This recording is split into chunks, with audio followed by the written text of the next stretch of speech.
Voltage checking tayo. Ayun, umilaw na guys, oh. Si B nagbabalance na yan, guys. Nagbabalance siya. Active na yung balancer mo pag umilaw ng green. So, mag-voltage checking tayo. Galing ah. Ayos ah. Ayan oh guys, oh, may ilaw. Kulay green. Kita nyo? So, mag-voltage checking tayo.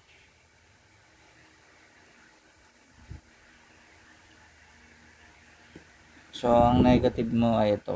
Negative. Ito, dito. Negative din to eh. So, ito yung B1. Ang B1 ay 3.32.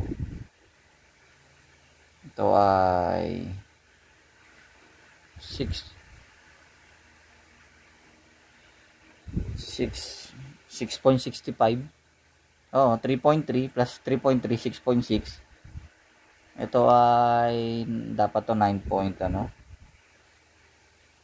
10? Bakit 10?